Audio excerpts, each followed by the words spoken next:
ಸ್ನೇಹಿತರೆ, ತಮ್ಮೆಲ್ಲರಿಗೂ ಕೂಡ ನಿಮ್ಮದೇ ಆಗಿರ್ತಕ್ಕಂಥ ಯೂಟ್ಯೂಬ್ ಚಾನಲ್ ಸ್ಟಡಿ ವಿತ್ ಪರಶುರಾಮ್ಗೆ ಸ್ವಾಗತವನ್ನು ಕೊಡ್ತೀನಿ. ಇಂದಿನ ವಿಡಿಯೋದಲ್ಲಿ ನಾನು ಕೆಸೆಟ್ 2024ಕ್ಕೆ ಸಂಬಂಧಪಟ್ಟಂತೆ ಕೆಲವು ದಿನಗಳಲ್ಲಿ ಫಲಿತಾಂಶ ಬರಲಿದೆ. ಸೊ ಕಟಪ್ ರಿಲೀಸ್ ಮಾಡ್ತಾರೆ. ಈಗಾಗಲೇ ಪ್ರೊವಿಷನಲ್ ಮಾರ್ಕ್ಸ್ ಲಿಸ್ಟನ್ನು ಅನೌನ್ಸ್ ಮಾಡಿದ್ದಾರೆ. ಸೊ ಕಟಪ್ ಬಂದ ತಕ್ಷಣ ಒಂದು 4-5 ದಿನಗಳಲ್ಲಿ ಮೂಲ ದಾಖಲೆಗಳ ಪರಿಶೀಲನಾ ಕಾರ್ಯ ಕೆಇ ಅವರು ಹಮ್ಮಿಕೊಳ್ತಾರೆ. ಇದು 2023ರಲ್ಲಿ ಯಾವ ಥರದ ಒಂದು ಇನ್ಸ್ಟ್ರಕ್ಷನ್ಸ್ಗಳನ್ನು ನಿರ್ದೇಶನಗಳನ್ನು ಕ್ಯಾಂಡಿಡೇಟ್ಗಳಿಗೆ ಕೆಇಎ ಪ್ರೊವೈಡ್ ಮಾಡಿತ್ತು ಅನ್ನೋದನ್ನು ಕೊಡ್ತಾ ಇದ್ದೀನಿ. ಆ್ಯಸ್ ಇಟ್ ಈಸ್ ಸೇಮ್ ಆಗಿರ್ತಕ್ಕಂಥ ಪ್ರೊಸೀಜರ್ ಇರ್ತದೆ. ಜಸ್ಟ್ ಓನ್ಲಿ ಡೇಟ್ ಅಷ್ಟೇ ಏನಾಗ್ಬೋದು, ಚೇಂಜ್ ಆಗ್ಬೋದು. ಬಟ್ ಇಲ್ಲಿ ಏನೋ ಒಂದು ಗೈಡೆನ್ಸ್ ಅದಲ್ಲ. ಸೊ ಖಂಡಿತವಾಗಿ ನೀವು ಅವುಗಳನ್ನು ಪಾಲಿಸಲೇಬೇಕಾಗ್ತದೆ.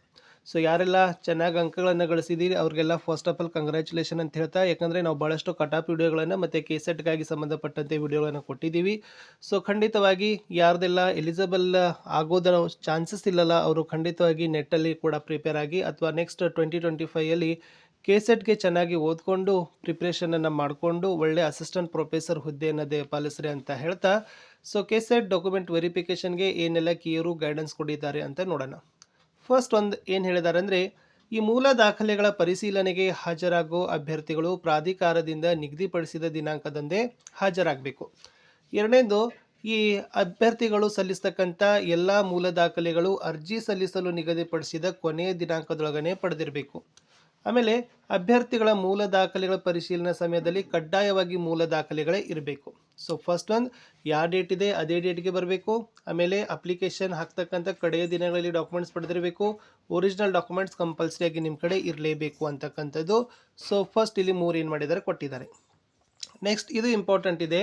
ಈ ಕೆಳಕಂಡ ಮೂಲ ದಾಖಲೆಗಳು ಮತ್ತು ಇವುಗಳ 2 ಸೆಟ್ ಜೆರಾಕ್ಸ್ ಪ್ರತಿಗಳನ್ನು ಪತ್ರಾಂಕಿತ ಅಧಿಕಾರಿಗಳಿಂದ ದೃಢೀಕರಿಸಿ ಕಡ್ಡಾಯವಾಗಿ ಹಾಜರುಪಡಿಸಬೇಕು.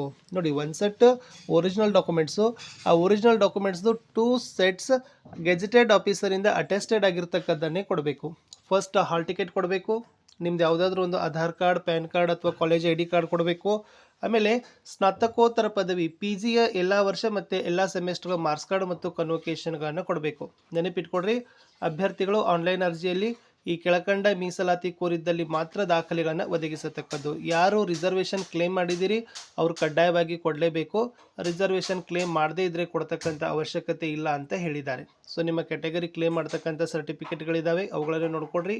ನೆಕ್ಸ್ಟ್ ಈ ಕಡೆ ಇರ್ತಕ್ಕಂಥದ್ದು PWD ಕ್ಯಾಂಡಿಡೇಟ್ಗೆ ಸಂಬಂಧಪಟ್ಟಂತೆ ಇನ್ಸ್ಟ್ರಕ್ಷನ್ಸ್ ಕೊಟ್ಟಿದ್ದಾರೆ. ಟ್ರಾನ್ಸ್ಜೆಂಡರ್ಗಳಿಗೆ ಸಂಬಂಧಪಟ್ಟಂತೆ ಡಾಕ್ಯುಮೆಂಟ್ಸ್ ಏನು ಕೊಡಬೇಕು ಅನ್ನೋದನ್ನು ಕೊಟ್ಟಿದ್ದಾರೆ. ಅದನ್ನು ಕೂಡ ಸಂಬಂಧಪಟ್ಟವರು ಗಮನಿಸಬೇಕು. ಇನ್ನು ಮೇನ್ ಏನಿದೆ ಅಂತ ನೋಡಿ, ಅಭ್ಯರ್ಥಿಗಳು ಸಲ್ಲಿಸ್ತಕ್ಕಂಥ ಮಾಹಿತಿ ಸುಳ್ಳಿತ್ತಂದರೆ ಖಂಡಿತವಾಗಿ ಕಾನೂನು ಕ್ರಮಗಳನ್ನು ತೆಗೆದುಕೊಳ್ತಾರೆ. ಆಮೇಲೆ ಮೂಲ ದಾಖಲೆಗಳ ಸಮಯದಲ್ಲಿ ಕ್ಯಾಂಡಿಡೇಟೇ ಬರಬೇಕು. ಇನ್ ಕೇಸ್ ಏನಾದರೂ ಕ್ಯಾಂಡಿಡೇಟು ಮೆಡಿಕಲ್ ಆಗಿ ಇಲ್ನೆಸ್ ಇತ್ತಂತಂದರೆ ಈ ವೈದ್ಯರ ಸಲಹೆ ಮೇರೆಗೆ ಏನು ಮಾಡ್ಬೋದು ಅಂತಂದರೆ ಅವರು ಒಪ್ಪಿಗೆಯನ್ನು ಕೊಟ್ಟು ಹತ್ತಿರದ ಸಂಬಂಧಿಗಳನ್ನು ಕಳಿಸ್ಕೊಡ್ಬೋದು. ಇನ್ನು ಪ್ರಾಧಿಕಾರ ನಿಗದಿಪಡಿಸಿದ ಮೂಲ ದಾಖಲೆಗಳ ವೆರಿಫಿಕೇಷನ್ ಡೇಟ್ಗೆ ಮತ್ತೊಂದು ಅವಕಾಶಗಳನ್ನು ಕೊಡೋದಿಲ್ಲ ಅಂತ ಹೇಳಿದ್ದಾರೆ. ಬಟ್ ಲಾಸ್ಟ್ ಟೈಮ್ 2-3 ಸರಿ ಕೊಟ್ಟಿದ್ದಾರೆ. ಓಕೆನಾ? ಸೊ ಒಟ್ಟಾರೆ ನಿಮ್ಮ ವೆರಿಫಿಕೇಷನ್ ನಡೀತಕ್ಕಂಥದ್ದು ಎಲ್ಲಿದೆಪ್ಪ ಅಂತಂದರೆ ಕರ್ನಾಟಕ ಪರೀಕ್ಷಾ ಪ್ರಾಧಿಕಾರದ ಕಚೇರಿ 18ನೇ ಕ್ರಾಸ್, ಸಂಪಿಗೆ ರಸ್ತೆ, ಮಲ್ಲೇಶ್ವರಂ, ಬೆಂಗಳೂರು 12ರಲ್ಲಿ ನಡೀತಾ ಇದೆ. ಇಷ್ಟು ಲಾಸ್ಟ್ ಇಯರಲ್ಲಿ ನಡೆದಿರ್ತಕ್ಕಂಥ ಪರೀಕ್ಷೆ ಒಂದು ಇನ್ಸ್ಟ್ರಕ್ಷನ್ಸನ್ನು ಕೊಟ್ಟಿದ್ದೀನಿ. ಈ ವರ್ಷ ಕೂಡ ಇದೇ ಬೇಸಲ್ಲಿ ನಡೆಸ್ತಾರೆ. ಸೊ ಈ ತಿಂಗಳಲ್ಲಿ ನಿಮಗೆ ಕಟಪ್ ರಿಲೀಸ್ ಆಗ್ತಕ್ಕಂಥ ಚಾನ್ಸಸ್ ಇದೆ. ಖಂಡಿತವಾಗಿ ಮುಂದಿನ ತಿಂಗಳು ನಿಮ್ಮದು ವೆರಿಫಿಕೇಷನ್ ಮಾಡ್ತಕ್ಕಂಥ ಸಾಧ್ಯತೆ ತುಂಬಾ ಇದ್ದಾವೆ ಅಂತ ಹೇಳ್ತಾ ವಿಡಿಯೋನ ಲೈಕ್, ಶೇರ್ ಹಾಗೂ ಸಬ್ಸ್ಕ್ರೈಬ್ ಮಾಡೋದನ್ನು ಮಾತ್ರ ಮರೆಯದಿರಿ.